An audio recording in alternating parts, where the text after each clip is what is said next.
This one is The World is a Globe Theater. You're going to love this one. And again, this is David Vanderper. I love this guy's works. I tell you, I've got all of his works that he's doing. In fact, he just posted a new paper. So he goes on to explain something that's really interesting. The 16th century. Been talking about this all week and will to the end of the week. The empire expands. The 16th century is regarded by historians as the century in which the rise of the West occurred. During the 16th century, Spain and Portugal explored the world seas and opened worldwide oceanic trade routes. Now, let me just tell you, this is again something that I am trying to get David to come on, is that how do we account then for the Phoenicians? But I think maybe from, if you look at strictly from a commerce in what we would call the Renaissance period, then yeah. Anyway, large parts of the New World became Spanish and Portuguese colonies. And while the Portuguese became the masters of Asia and the African Indian Ocean trade, the Spanish opened trade across the Pacific Ocean, linking the Americas with Asia. This era of colonization established mercantilism as the leading school of economic thought, where the economic system was viewed as a zero-sum game in which any gain by one party required a loss by another. The mercantilist doctrine encouraged the many intra-European wars of the period and arguably fueled European expansion and imperialism throughout the world until the 19th century or early 20th century. In Europe, the Protestant Reformation gave a major blow to the authority of the papacy and the Roman Catholic Church. European politics became dominated by religious conflicts, with the groundwork for the epochal 30-year war being laid towards the end of the century.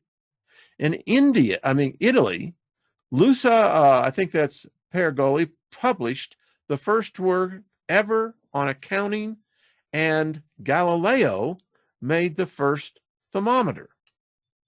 In England, the Italian Alberico Gentili wrote the first book on public international law and divided secularism from canon law and Roman Catholic theology. It's what we were talking about yesterday, and even with Trina and I, is that there was something that took place here, and this is part of all of this, what was taking place. In the Middle East, the Ottoman Empire, these are the Muslims, continued to expand, with the Sultan taking the title of Caliph, while dealing with the resurgent of Persia. Iran and Iraq were caught by major popularity of the Shiite sects of Islam under the rule of the Safavid dynasty of warrior mystics, providing grounds for a Persia independent of the majority of the Sunni Muslim world. But you didn't know that, huh? I didn't know that either, huh? The dynasty of warriors and mystics. Wow. Copernicus proposed the heliocentric universe, which was met with strong resistance. And Tycho Brahe refuted the theory of celestial spheres through observational measurement of the 1572 appearance of the Milky Way supernova. I don't know what the heck was on my neck. Felt like it anyway. This is interesting. These events directly challenged the long-held notion of an immutable universe supported by Ptolemy and Aristotle, and led to major revolutions in astronomy and science. The 16th century was one that changed the world and began shaping it to what we know today. Queen Elizabeth and the Golden Age. Queen Elizabeth was in fact a man, farm boy, named Neville. This explains the whole Virgin Queen thing. Heavy is the head that wears the crown. The 16th century is regarded as the century of change, as the word itself mentions, reforming both religion and worldview. It is also known as the Golden Age or the New World. Amazing, huh? First transvestite. The globe, the Virgin Queen.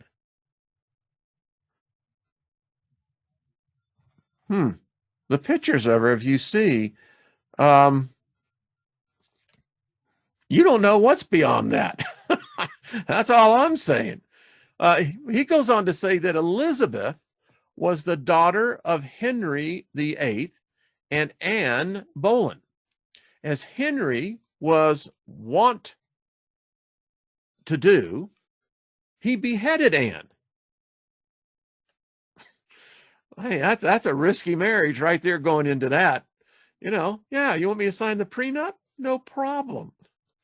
At the young age of 3, the future queen was left with her paranoid father, the man who loved a good execution, and older half-sister, who would come to be known as Bloody Mary.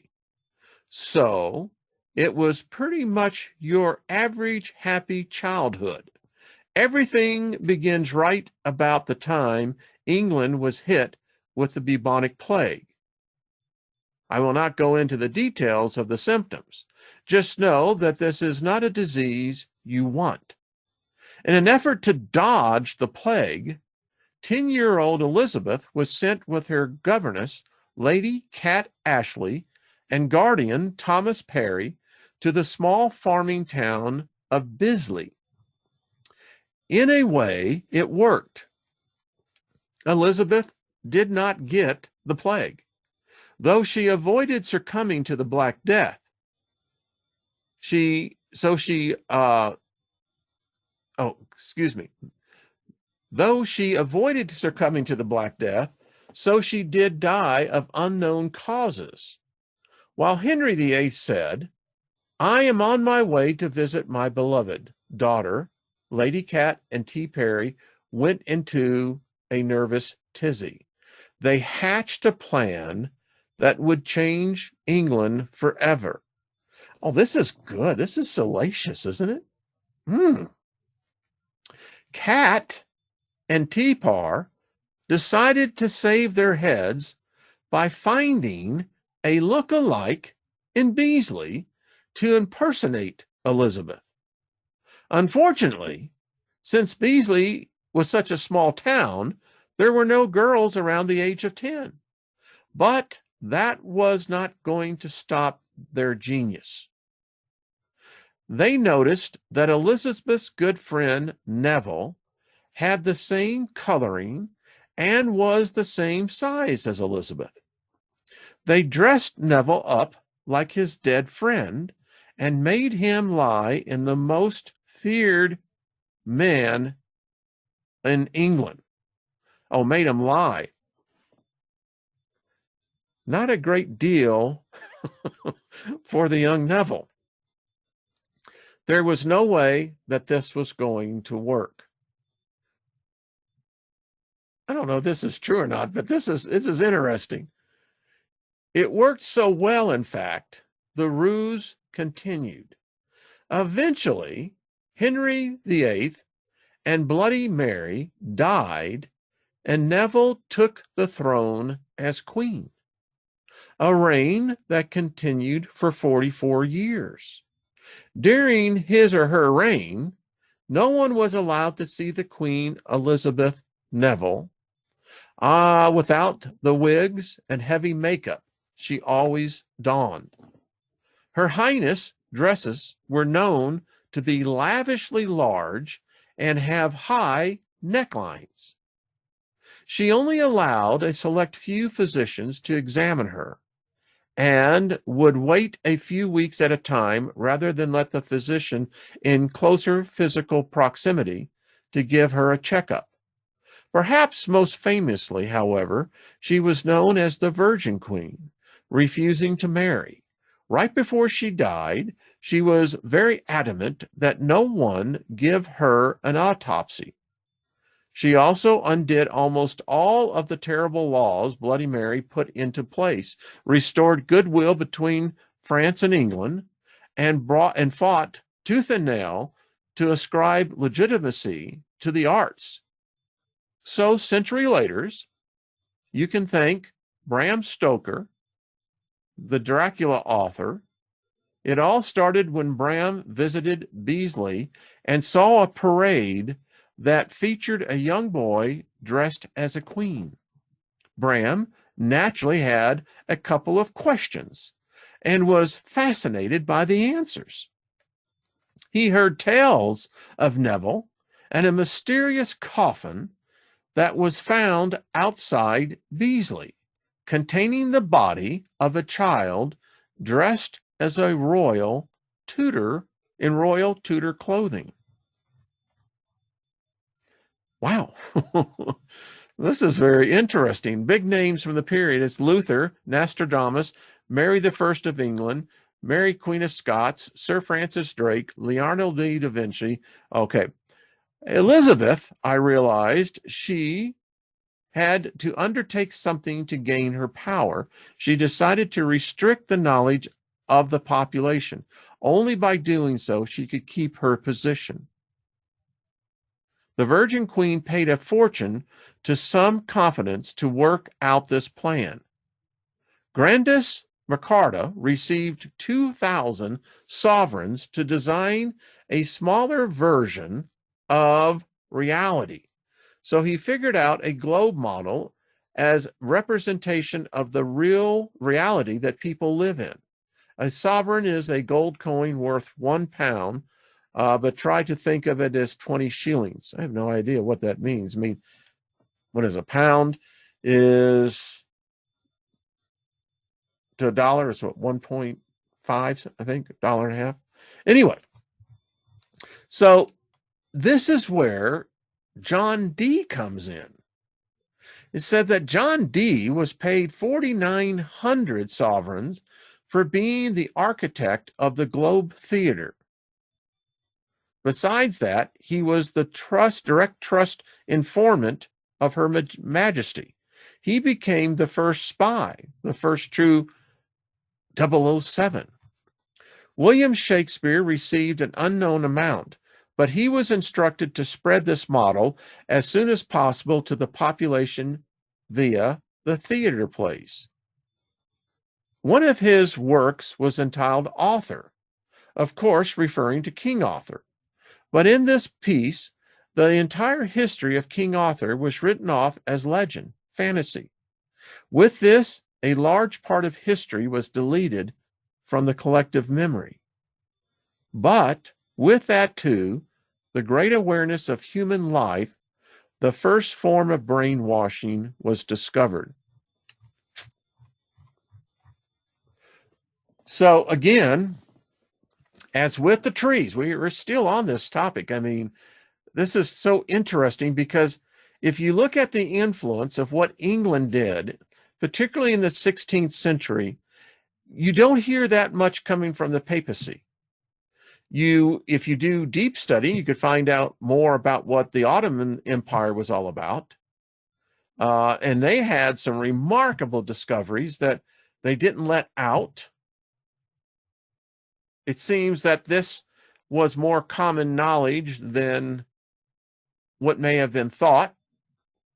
Seems Neville, or if you want to go ahead and just call her Queen Elizabeth, was also intelligent.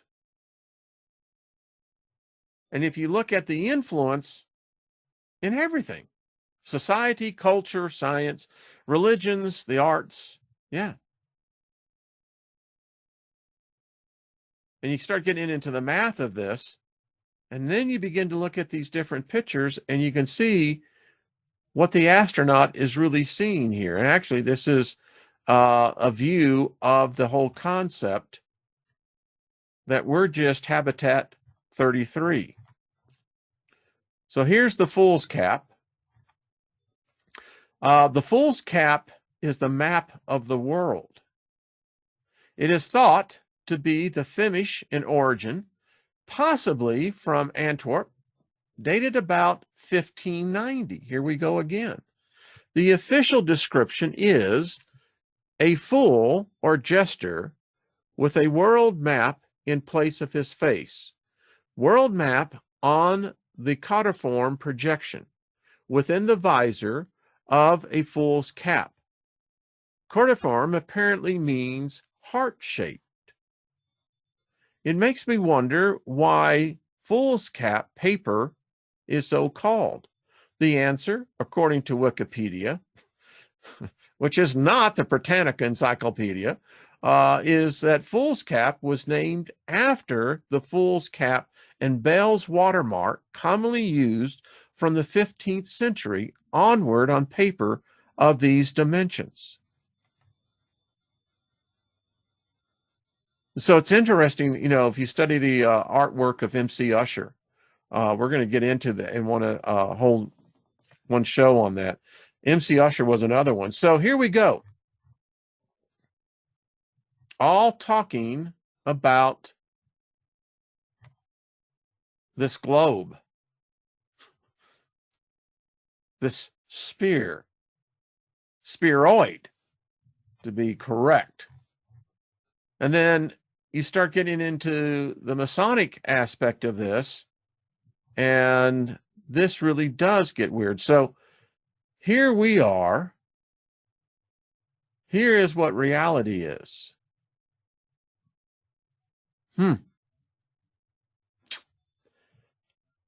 We certainly aren't in Kansas anymore, are we? So here we go with the Masons, 33 continents. In Freemasonry, the letter G stands for God or the Grand Architect, but also geometry. Okay. So Queen Elizabeth.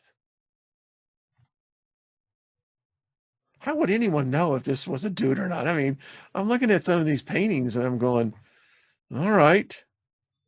So John Dee gets into this thing. And John Dee is someone that if you're into a cult, you know who John Dee is. David Barry and I had, you know, discussion. John Dee was really one of these cats that he knew stuff. He knew a lot of stuff. It says a detailed study of John Dee's late 16th century claim that King Arthur conquered the far northern world or North America. Although sometimes treated as Dee's own invention, the concept of Arthur as a conqueror of the Arctic and even parts of North America clearly antedates Dee. One witness to it is the, I guess it's Grostrati theory, which was seen and summarized by Jacob Conran, who probably wrote in the 14th century. This medieval document apparently describes Arthur's attempt to conquer the far north, including an expedition launched against the North Pole itself. Another witness is the largest algorithm, Londus, I think that's Caleste, which dates from the start of the 13th century and provides a list of Arthur's northern conquest, including Greenland, Vinland, and the North Pole. On the basis of these and other documents, it would appear that the concept of Arthur as an Arctic conqueror can be traced to at least the late 12th century, if not before. Now, I got a little bit of time here. And if you want this document, I know I have a lot of requests. I will get them filled out by Saturday. Trust me. it goes on to how it becomes that with this knowledge that we live in a dome, what John Dee did was that he went out and began to find out who else knew about this. And he found out that a lot of people do. Now, there is one document here that I want to get to. Let's see.